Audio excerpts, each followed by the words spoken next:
Mari kita angkat pujian kita bernyanyi dari Kidung Nyanyian 648.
Di dalam nama Allah Bapa dan nama anaknya Tuhan Yesus Kristus dan nama Roh Kudus yang menciptakan langit dan bumi. Amin. Terpujilah Allah dan Bapa kita Yesus Kristus yang dalam Kristus telah mengaruniakan kepada kita segala berkat rohani di dalam surga. Dalam kasih Ia telah menentukan kita dari semula oleh Yesus Kristus untuk menjadikan anak-anaknya, supaya terpujilah kasih karunia-Nya yang mulia. Ya Tuhan, Tuhan kami, betapa mulianya nama-Mu di seluruh bumi. Haleluya. Haleluya.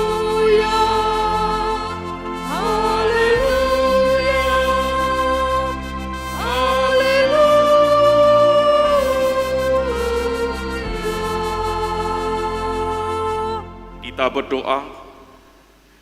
Tuhan Allah Bapa kami telah berhimpun di tempat ini pada hari yang Engkau kuduskan ini.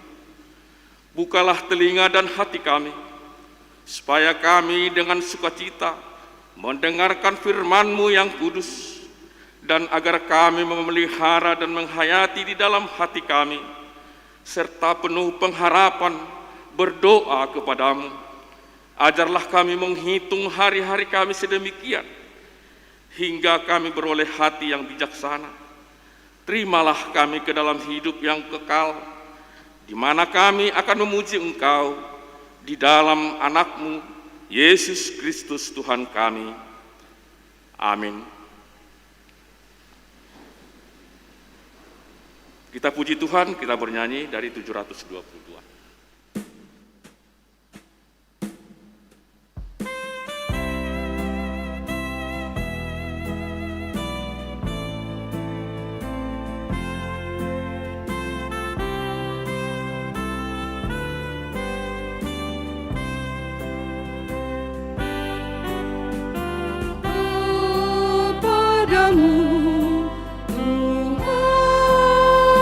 Tuhanku,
Taurat yang kedua dan maksudnya. Titah kedua, jangan perbuat bagimu patung yang menyerupai apapun yang ada di langit atau yang ada di bumi atau yang ada di dalam air untuk disembah atau bertakwa kepadanya. Maksudnya adalah kita harus takut serta kasih kepada Allah. Sebab itu, jangan bersembah sujud kepada Allah lain atau meminta kehidupan daripadanya. Dan jangan memanggil roh-roh atau berkeyakinan kepada tenunan-tenunan dukun. Dan jangan yakin kepada benda-benda bernama sakti. Demikian hukum Tuhan. Marilah kita bersama-sama meminta kekuatan pada Tuhan untuk melakukannya. Ya Tuhan Allah, kuatkanlah kami melakukan yang sesuai dengan hukum-Mu. Kita angkat pujian kita puji Tuhan, nomor 171.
Marilah kita merendahkan diri di hadapan Tuhan untuk mengaku dosa-dosa kita. Kita berdoa. Ya Allah Bapa kami yang di surga, Engkau mengampuni dosa kami orang yang hina dan tercela ini. Di dalam anak kesayangan-Mu, kasihanilah kami orang yang berduka cita, yang berdosa ini. Nyatakanlah di dalam hati dan jiwa kami ini akan keampunan segala dosa dan kesalahan kami itu. Karuniakanlah Roh Kudus bagi kami untuk memberi kekuatan, keteguhan, dan ketetapan hati, supaya iman kami tidak tergoyahkan. Bimbing dan ajarilah kami ya Tuhan, agar kami benar-benar dan sungguh-sungguh menyerahkan diri, hati dan jiwa kami kepada kami saja, sebagai korban yang hidup dan kudus, oleh sebab anak-Mu, Yesus Kristus Tuhan kami. Amin.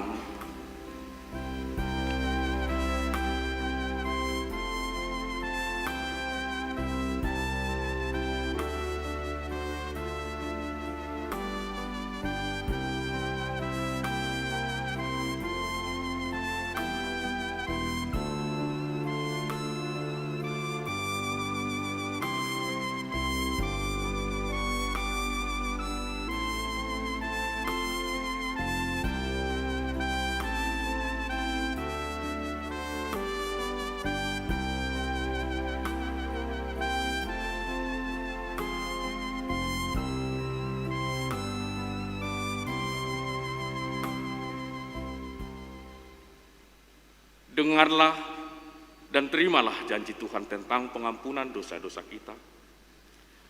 Demikian firman Tuhan, tetapi engkau mendapati aku dengan dosamu, engkau menyusahi aku dengan kesalahanmu. Akulah dia yang menghapus dosa pemberontakanmu, oleh karena aku sendiri, dan aku tidak mengingat-ingat dosamu. Kemuliaan bagi Allah di tempat yang maha tinggi. Amin.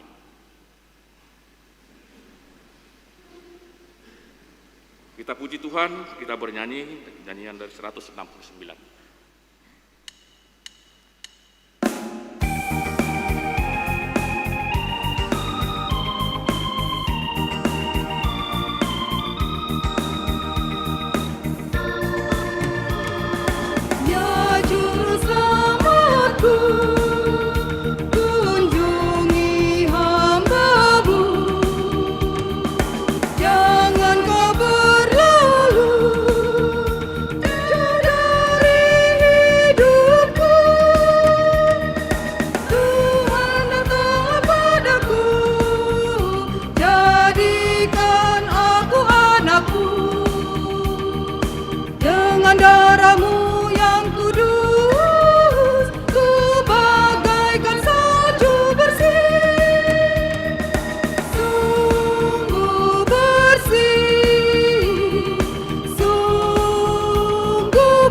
kita membaca epistel pada minggu hari ini yang tertulis di dalam Kejadian 3. Kita mulai dari ayat 1 sampai ayatnya yang ke-7. Kita baca secara responsoria. Di ayatnya yang ke-7 nanti kita sama-sama membaca. Manusia jatuh ke dalam dosa. Adapun ular ialah yang paling cerdik dari segala binatang di darat yang dijadikan oleh Tuhan Allah. Ular itu berkata kepada perempuan itu, "Tentulah Allah berfirman, semua pohon dalam taman ini jangan kamu makan buahnya, bukan?" Lalu saud perempuan itu kepada ular itu, "Buah pohon-pohonan dalam taman ini boleh kamu makan. Tetapi tentang buah pohon yang ada di tengah-tengah taman, Allah berfirman, jangan kamu makan ataupun raba buah itu, nanti kamu mati." Tetapi ular itu berkata kepada perempuan itu, "Sekali-kali kamu tidak akan mati." Tetapi Allah mengetahui bahwa pada waktu kamu memakannya, matamu akan terbuka, dan kamu akan menjadi seperti Allah, tahu tentang yang baik dan yang jahat. Perempuan itu melihat bahwa pohon itu baik untuk dimakan dan sedap kelihatannya. Lagi pula pohon itu menarik hati karena memberi pengertian. Lalu ia mengambil dari buahnya dan dimakannya dan diberikannya juga kepada suaminya yang bersama-sama dengan dia, dan suaminya pun memakannya. Kita sama-sama bacanya. Maka terbukalah mata mereka berdua, dan mereka tahu bahwa mereka telanjang, lalu mereka menyemat daun pohon ara dan membuat cawat. Demikian firman Tuhan. Berbahagialah orang yang mendengar firman Tuhan serta memeliharanya. Amin. Kita angkat pujian kita dari nomor 715.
Marilah kita bersama-sama mengaku iman kepercayaan kita.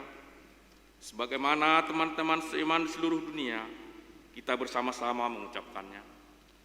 Aku percaya kepada Allah, Bapa yang Maha Kuasa, Khalik langit dan bumi. Aku percaya kepada Yesus Kristus, Anaknya yang tunggal Tuhan kita, yang dikandung daripada Roh Kudus, lahir dari anak darah Parwan Maria, yang menderita sengsara di bawah pemerintahan Pontius Pilatus, disalibkan, mati dan dikuburkan, yang turun ke dalam kerajaan maut. Pada hari yang ketiga, bangkit pula dari antara orang mati, naik ke surga, duduk di sebelah kanan Allah, Bapa yang Maha Kuasa. Dari sana akan datang kelak untuk menghakimi orang yang hidup dan yang mati. Aku percaya kepada Roh Kudus dan adanya suatu gereja yang kudus, persekutuan orang kudus, pengampunan dosa, kebangkitan daging, dan hidup yang kekal. Amin.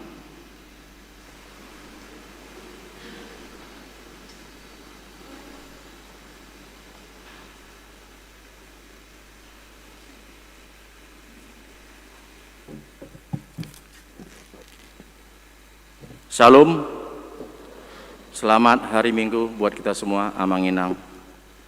Sejenak marilah kita mendengar warta jemaat di gereja kita pada minggu hari ini. Minggu hari ini, minggu pertama Dung Trinitatis. Topik, unang mangaleai tonde perbadia, jangan menghujat Roh Kudus. Warta umum, pertama, berita nikah.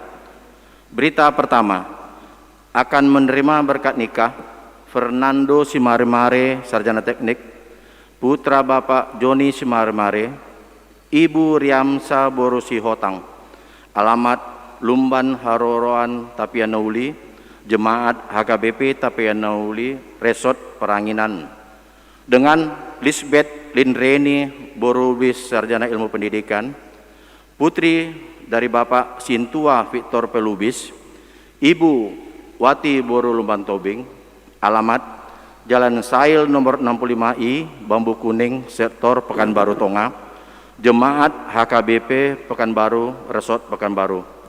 Pemberkatan nikah Jumat 18 Juni 2021 di HKBP Tapianauli, Resort Peranginan.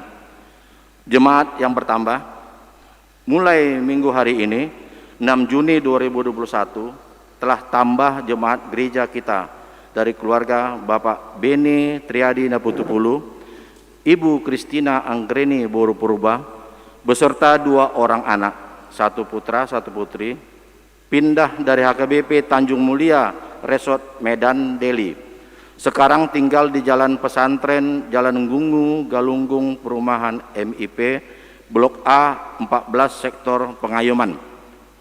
Jemaat yang pindah, mulai minggu hari ini 6 Juni 2021 pindah jemaat gereja kita Kristanu Nugraha Philip Alisa, Ibu Bella Dona Patricia Boru Sirait dari Jalan Kayangan Gang Akasina nomor 5 Sektor Pesisir Rumbai, pindah ke GPIB Ora et Labora Serpong. Suara Koinonia. 1. Pelayanan minggu hari ini 6 Juni 2021, Pendeta Bakti J. Situmorang MTH melayani di HKBP Harapan Jaya. Bubel Pro Mas Rio Sinaga melayani di HKBP Pembatuan. 2. Pertanyaan live streaming. Pada hari Rabu 6 Juni 2021, pertanyaan live streaming dimulai pukul 19 WIB dengan channel Suara Pergudungan. Persembahan amplop untuk sokongan pelayanan Distrik 22 Riau. Minggu 13 Juni 2021, persembahan amplop sokongan pelayanan atau Sokpel Distrik 22 Riau. Dan hari Minggu tanggal 13 Juni 2021, tukar mimbar pengkhotbah sedistrik 22 Riau. Pemberdayaan Bubel Pro HKBP. Hari Rabu sampai Kamis tanggal 9 sampai 10 Juni 2021 akan diadakan pemberdayaan Bubel Pro HKBP di Gedung Raja Pontas Lumban Tobing, Pia Raja Tarutung melalui Zoom. Penjualan masker PPD 22. Untuk mendukung pemulihan dana pensiun HKBP, Persekutuan Perempuan Distrik 22 Riau memasarkan masker berlogo HKBP Distrik 22 Riau seharga 15.000 per buah. Kita dapat membeli di depan pintu gerbang yang dikoordinasi oleh Ina Huria. Penghiburan. Minggu hari ini 6 Juni 2021 pukul 12 WIB diadakan penghiburan kepada keluarga Nyonya A. Siahan Boru Pakpahan, Jalan Petala Bumi, Sektor Komplek Gubernur, dipimpin oleh Diakones Rusliana Boru Hutapea. Diharapkan kehadiran jemaat Sektor Komplek Gubernur untuk mengikuti penghiburan tersebut. Suara Diakonia. Pertama, yang ulang tahun. Kepada warga jemaat yang berulang tahun kelahiran dan pernikahan dari tanggal 6-12 Juni 2021, Jemaat HKBP Pekanbaru mengucapkan selamat ulang tahun. Baca dan renungkan Roma 11 ayat 33 tambah 36. Oh alangkah dalamnya kekayaan, hikmat dan pengetahuan Allah. Sungguh tak terselidiki keputusan-keputusannya, dan sungguh tak terselami jalan-jalannya. Sebab segala sesuatu adalah dari Dia, dan oleh Dia, dan kepada Dia, bagi Dialah kemuliaan sampai selama-lamanya. Dua jemaat yang sakit, marilah kita doakan jemaat kita yang sakit dalam pemulihan atau sakit menahun, agar disembuhkan Tuhan dan diberi Tuhan kekuatan dan kesabaran. Demikian warta jemaat minggu kita pada minggu hari ini. Tuhan Yesus memberkati.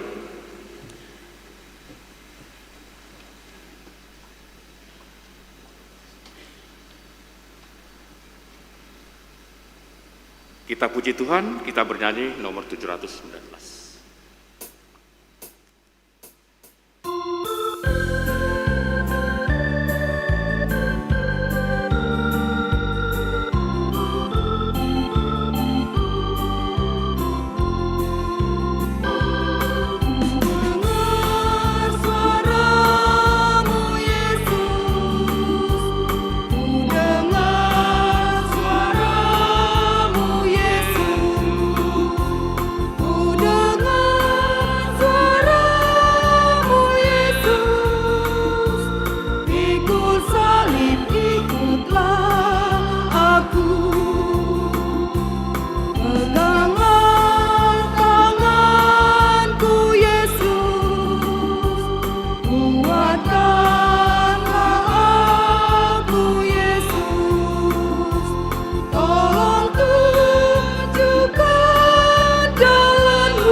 Damai sejahtera Allah yang melampaui segala akal dan pikiran manusia, kiranya memelihara hati dan pikiranmu dalam Kristus Yesus Tuhan kita.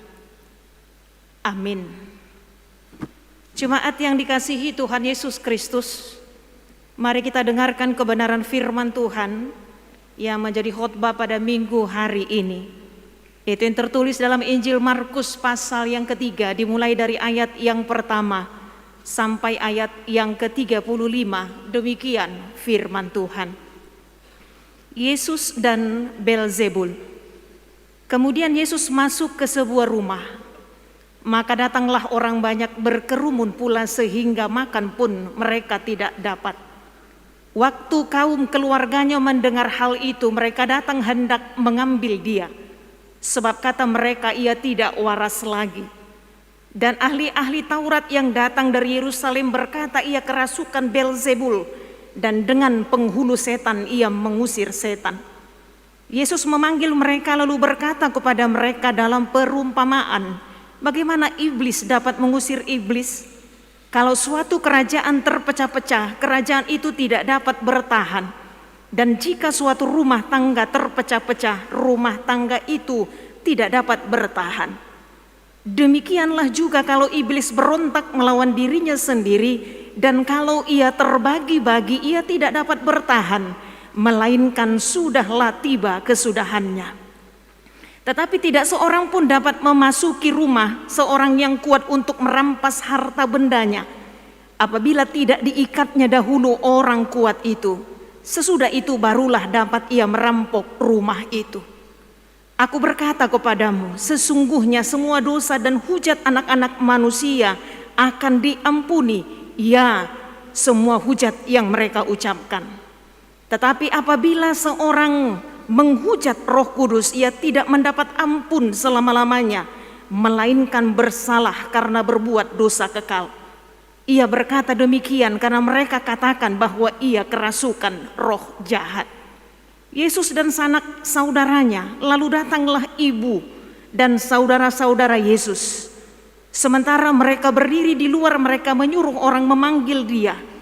Ada orang banyak duduk mengelilingi dia. Mereka berkata kepadanya, lihat, ibu dan saudara-saudaramu ada di luar dan berusaha menemui engkau.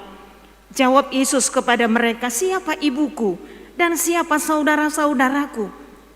Ia melihat kepada orang-orang yang duduk di sekelilingnya itu dan berkata, ini ibuku dan saudara-saudaraku. Barang siapa melakukan kehendak Allah, dialah saudaraku laki-laki, dialah saudaraku perempuan, dialah ibuku. Demikian pembacaan firman Tuhan. Jemaat yang dikasihi Tuhan Yesus Kristus, fitnah lebih kejam dari pembunuhan. Istilah yang pastinya sangat populer bagi setiap kita. Fitnah adalah perkataan bohong atau palsu yang tidak berdasar kebenaran, yang disebarkan oleh seseorang atau sekelompok orang dengan maksud untuk menuduh, untuk menjelek-jelekan atau menodai kehormatan orang lain. Fitnah yang bisa mematikan karakter seseorang, bahkan juga membunuh seseorang secara fisik akibat fitnah yang disampaikan, baik secara tersembunyi ataupun secara terang-terangan. Fitnah itu sering kali disebarkan, didorong oleh karena rasa iri hati, karena rasa benci, karena rasa sakit hati, sehingga ingin melukai orang lain dengan cara memfitnah. Mungkin dari antara kita, Bapak Ibu saudara-saudari sekalian, ada yang pernah mengalaminya. Dan dari antara kita yang pernah mengalaminya, pasti kita setuju untuk mengatakan betapa tidak enaknya jika kita difitnah dalam hidup ini. Jika kita dituduh melakukan hal-hal yang sesungguhnya kita tidak melakukannya. Dan memang karena fitnah, ada banyak orang yang akhirnya benar-benar terbunuh secara sadis. Saya membaca kisah seorang yang bernama George Junius Stinney yang lahir pada tanggal 21 Oktober 1929 dan meninggal pada tanggal 16 Juni tahun 1944. Dia meninggal karena dihukum mati di Amerika Serikat pada awal abad ke-20 di kursi listrik. George itu dituduh telah melakukan pembunuhan tingkat 1 terhadap 2 orang remaja perempuan berkulit putih, Betty June dan Mary Emma. Kemudian George menghabiskan waktunya 81 hari di dalam penjara tanpa lagi pernah melihat orang tuanya, tanpa didampingi oleh seorang pengacara. Dia ditahan sendirian 128 km dari kota asalnya. Kemudian dia disengat listrik dengan kekuatan 5,380 volt.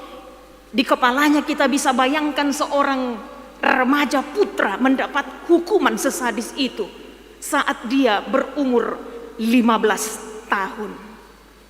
Bapak Ibu jemaat yang terkasih, ternyata setelah 70 tahun berlalu, terungkaplah bahwa bukan George yang melakukan pembunuhan itu.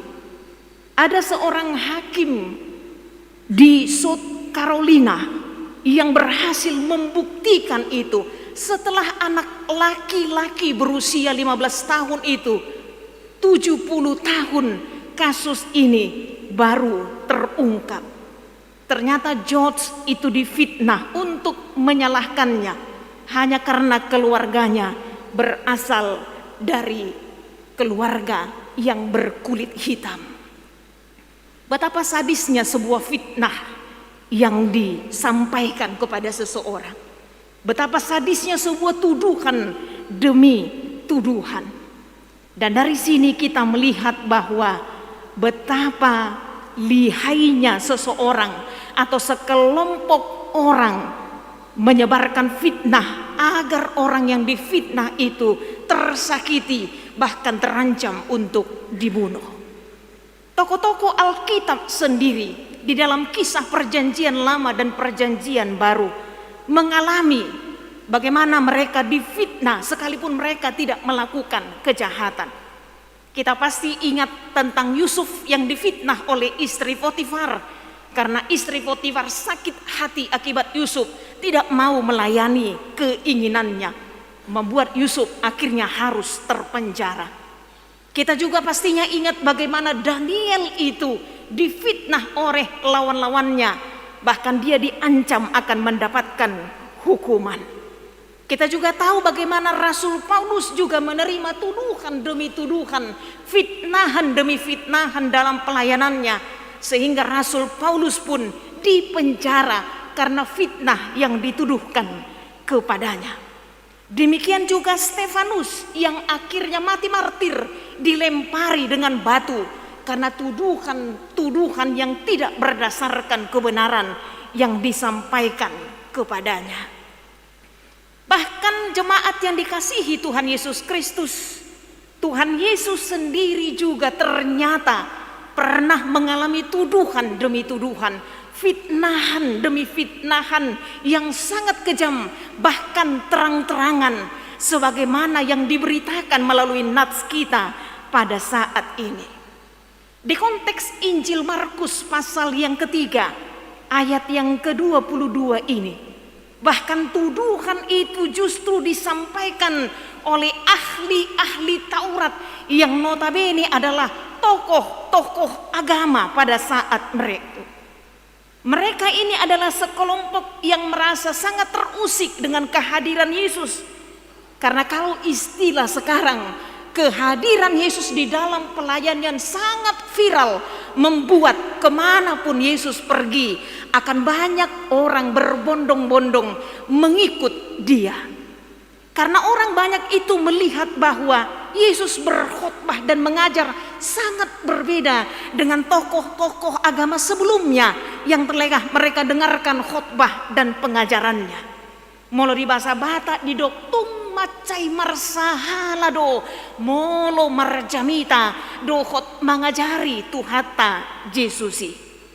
Dan kenyataan ini yang membuat sekelompok orang merasa tersinggung, merasa popularitasnya terganggu dengan kehadiran Yesus karena semakin banyak orang yang mengikut dia. Yesus adalah tokoh yang berani menegur kemunafikan tokoh-tokoh agama pada saat itu yang tampak kudus namun hatinya penuh dengan kemunafikan. Itu sebabnya kalau kita baca dalam Injil Matius pasal yang ke-23 ayat yang ke-27, ayat yang ke-37. Kecaman Yesus terhadap ahli-ahli Taurat. Celakalah kamu, hai ahli-ahli Taurat dan orang-orang Farisi. Hai kamu orang-orang yang munafik, sebab kamu sama seperti kuburan yang dilabur putih, yang sebelah luarnya tampak cantik, tapi di dalamnya penuh dengan kebusukan, tulang belulang dan berbagai jenis kotoran. Saya sering katakan kalau kita manusia terbatas untuk mengenal hati seseorang dan motivasi seseorang. Tapi Yesus yang paling tahu akan motivasi kita, termasuk motivasi dari orang-orang Farisi dan ahli-ahli Taurat. Tampaknya kalian seperti kuburan yang dilabur indah di luarnya, tapi di dalamnya penuh dengan kebusukan dan dengan kotoran. Itu sebabnya para ahli Taurat, orang-orang Farisi sangat tersinggung dengan perkataan Yesus, bahkan dengan kehadirannya yang membawa pembaharuan di tengah-tengah pelayanannya. Kemana Yesus pergi, orang-orang Farisi seringkali mengikut dia bukan karena percaya, tapi karena ada motivasi supaya ingin mendapatkan kesalahan Yesus sehingga mereka bisa menjatuhkan dia. Sementara kalau membaca di dalam Alkitab ini, di dalam pelayanan Tuhan Yesus Kristus tidak pernah ada yang salah di dalam pelayanannya. Yesus selalu berbuat kebaikan kepada orang lain. Dia memberitakan kerajaan Allah supaya semakin banyak yang percaya dan diselamatkan. Yesus menyembuhkan banyak orang, dan jelas hidup Yesus melalui pelayanannya itu menjadi berkat bagi orang lain. Tetapi sekali lagi realita yang masa di tengah-tengah dunia ini, sebaik-baiknya seseorang pasti ada saja yang tidak menyukainya. Saburju-burju ni jolma, saya dongdo nama kasuguhoni, sajukat-jukat ni jolma, saya dongdo nama ngapini. Tak ada yang salah di dalam pelayanan Yesus, tetapi orang-orang Farisi sangat tidak menyukainya. Sebenarnya ketidakmampuan orang-orang Farisi bukan membuat mereka sadar bahwa mereka harus sungguh-sungguh percaya kepada Yesus, tetapi kemampuan Yesus untuk mengusir roh jahat justru menimbulkan kedengkian dan iri hati di dalam hati mereka. Tuduhan para ahli-ahli Taurat dalam konteks nats kita ini tidak terpisahkan dari Injil Markus pasal yang ketiga ayat yang ke-11, di mana Yesus mengusir roh jahat dari orang-orang pada saat itu. Kemudian orang itu berteriak, "Engkaulah Anak Allah." Kemudian muncullah tuduhan dari ahli-ahli Taurat. Mereka semakin resah, kemudian menuduh Yesus bahwa ia kerasukan setan. Dengan didorong oleh iri hati, mereka menuduh Yesus, bahkan mengatakan dengan penghulu setan ia mengusir setan. Jorbu nayate pangalahunyaka siboto surati. Para ahli Taurat ini menuduh Yesus dengan tidak beralasan. Karena itu Yesus menyingkapkan bahwa betapa tidak masuk akalnya sebenarnya tuduhan mereka. Yesus memanggil para ahli Taurat itu dan mengajukan sebuah pertanyaan yang dapat dicerna dengan akal sehat. Bagaimana iblis dapat mengusir iblis? Bagaimana iblis bisa mengusir iblis? Namun karena kecemburuan atau sikap benar sendiri para ahli Taurat ini, mereka menjadi buta terhadap hal-hal yang sebenarnya sudah jelas dan gamblang. Tidak sulit untuk memahaminya, tapi ahli Taurat tetap mengeraskan hatinya. Sebenarnya melalui pengusiran roh-roh jahat, Yesus justru mau menghancurkan kerajaan iblis, bukan membangunnya seperti yang dikatakan oleh ahli-ahli Taurat itu. Dan secara tajam Yesus sebenarnya mengatakan bahwa dia telah datang untuk membangun kerajaan Allah dengan pertama-tama menjara rumah dari si orang kuat, yaitu iblis itu, sebagaimana yang Yesus katakan dalam ayat 27 di Injil Markus pasal yang ketiga ini. Artinya Yesus bukanlah berasal dari si iblis, tapi dia membangun kerajaan Allah di tengah-tengah dunia ini dengan pertama menghancurkan kerajaan iblis. Jemaat yang dikasihi Tuhan Yesus Kristus, sebenarnya kebohongan orang Farisi ini dibungkamkan oleh Yesus sekali lagi dengan perumpamaan yang sangat-sangat jelas. Namun orang Farisi justru tidak menerima kebenaran ini. Dan inilah yang disebut dengan penyangkalan yang terjadi berulang-ulang karena mereka sangat mengeraskan hatinya. Mereka tidak hanya tidak percaya kepada pekerjaan Tuhan, namun mereka justru menyerang, memfitnah dengan sengaja dan sadar. Karena itu kepada para lawan yang menuduh Yesus memperingatkan mereka. Kita perhatikan dalam nats kita ini tadi, apabila seorang menghujat Roh Kudus, ia tidak mendapat ampun selama-lamanya, melainkan bersalah karena berbuat dosa.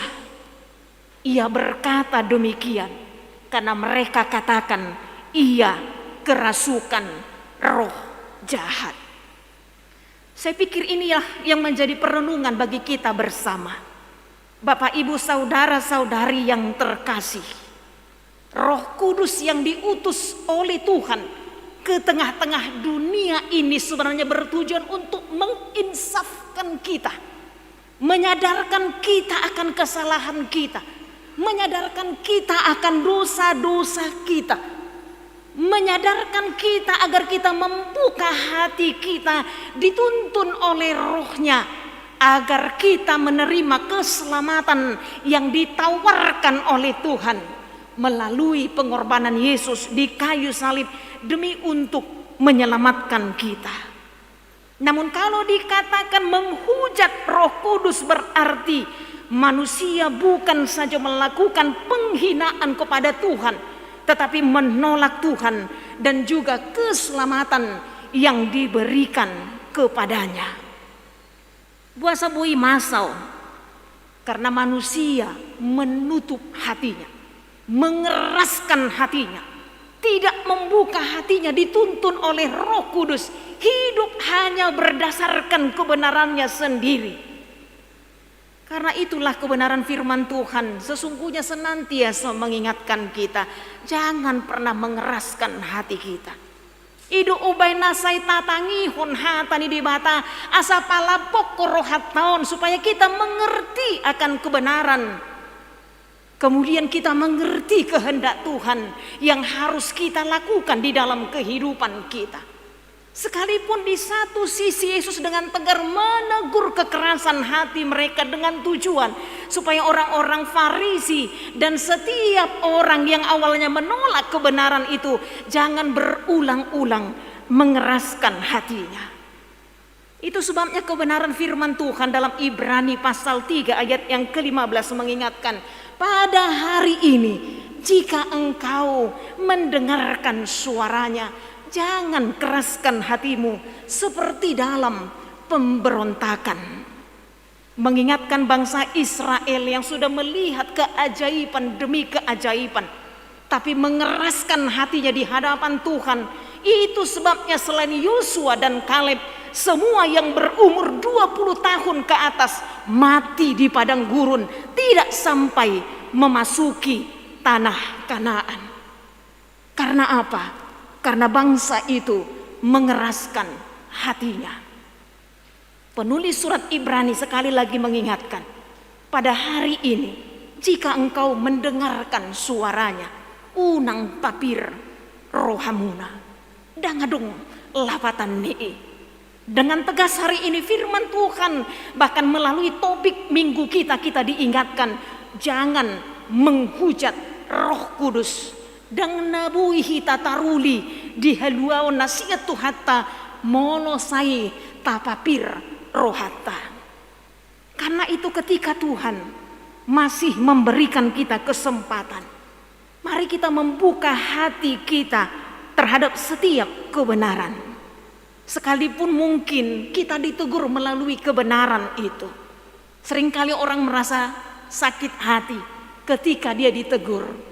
Hapi burjudo halak manang siak kata ni debata lahu pai ngotoni asa dimoto do hasitonganna. Terkadang orang lebih menikmati dia dipuji, dia diangkat. Hapi neng menjerumusun membawa tu kebinasaan do. Bukankah semua pohon di dalam taman ini boleh kamu makan buahnya? Luar biasa do tawaran ni si iblis. Ido padok ni Tuhani ninna si Hawa. Alai moluhu pangak kami imati namahami udaong. Kejadian pasal yang ketiga epistel kita hari ini. Tetapi ketika engkau memakannya, matamu terbuka, maka engkau akan sama seperti Allah. Luar biasa bujukan si iblis, menawarkan kenikmatan di awalnya, tapi justru kebinasaan, kehancuran pada akhirnya. Jangan keraskan hatimu. Ketika kita ditegur oleh kebenaran firman Tuhan, tujuannya supaya kita mengerti akan kebenaran. Karena itu sekali lagi Bapak Ibu saudara-saudari yang terkasih, ketika Tuhan masih memberikan kita kesempatan, marilah hidup saling mengingatkan sesama saudara di dalam Tuhan. Namar hahamaranggido hita di bagasan Tuhani.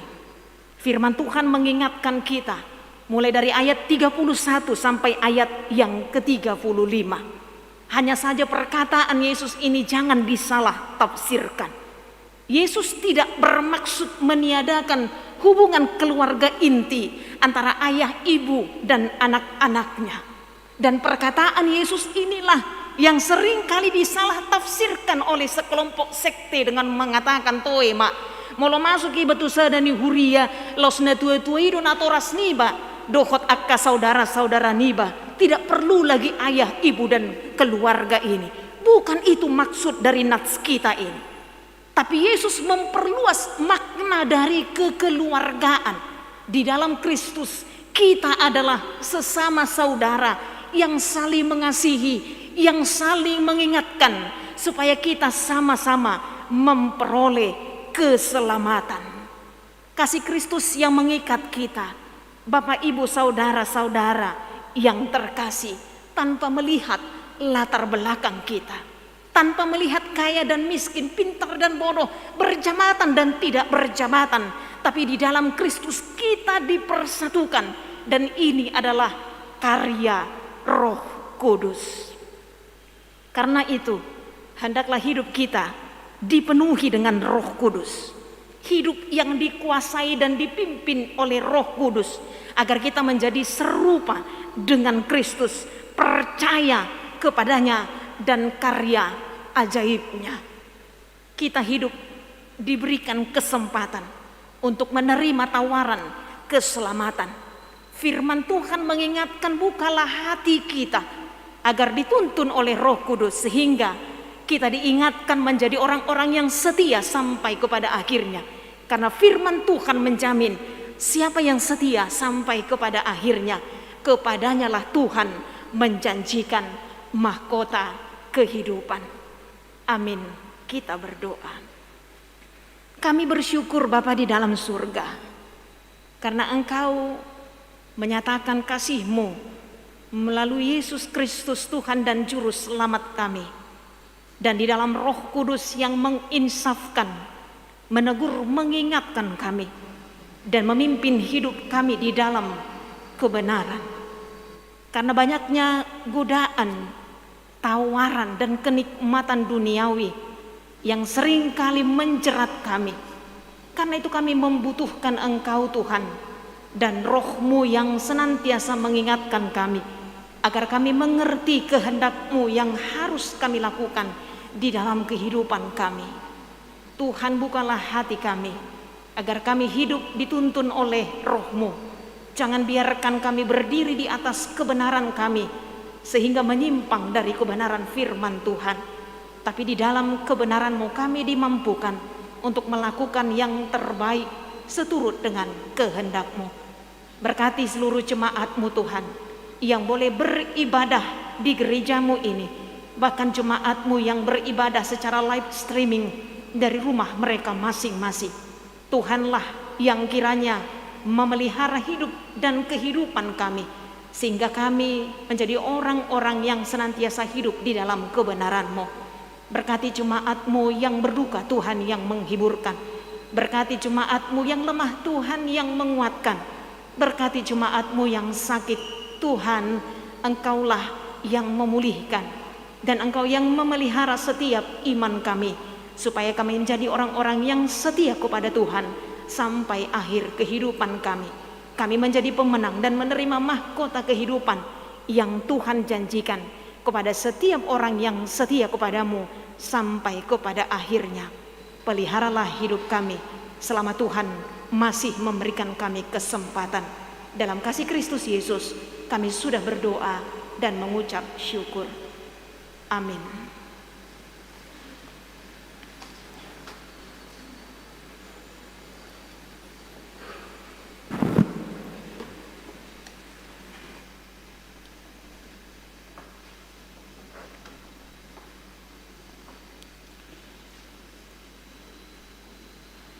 Kita angkat pujian kita bernyanyi sembari mengumpulkan persembahan kita.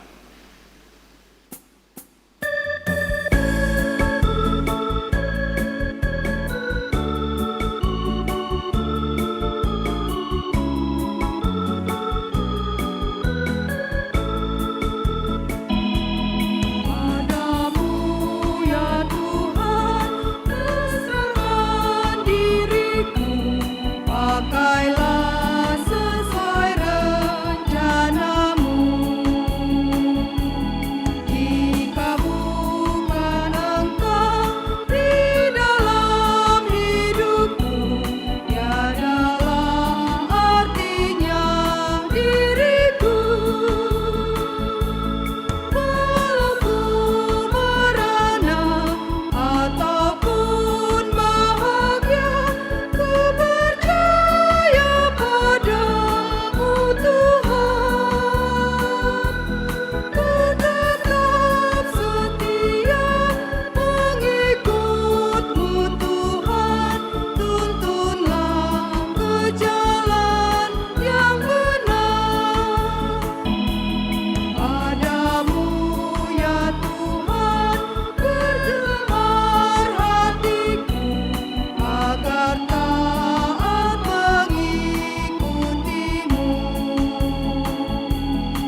kita berdoa untuk menyerahkan persembahan kita kepada Tuhan.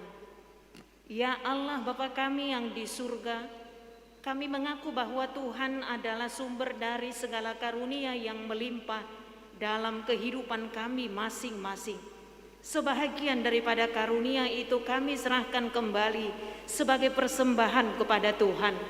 Terimalah dan berkatilah persembahan umat-Mu ini, agar dapat kami pergunakan untuk pekerjaan dan pelayanan kerajaan Tuhan di dunia ini.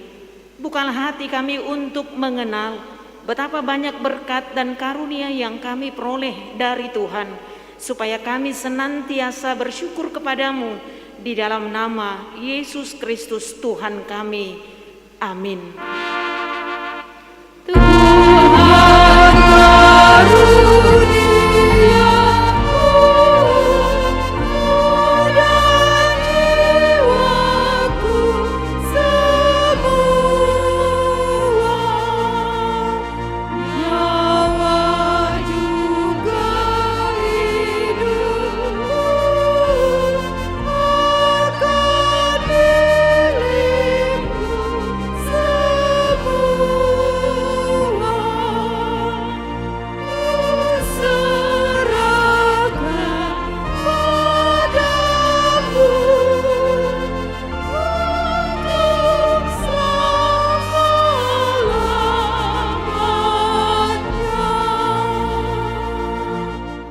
Bapa kami yang di surga, dikuduskanlah namamu, datanglah kerajaanmu, jadilah kehendakmu di bumi seperti di surga.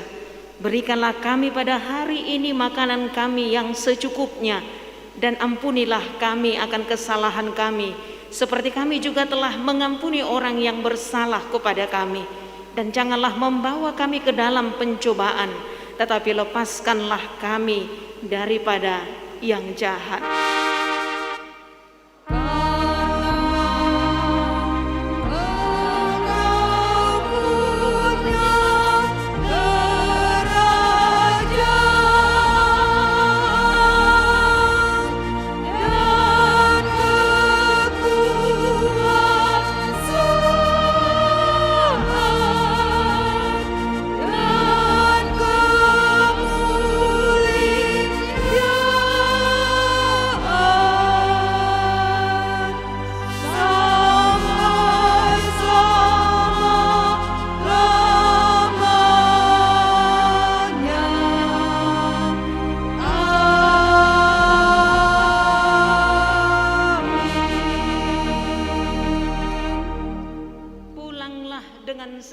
Dan terimalah berkat Tuhan.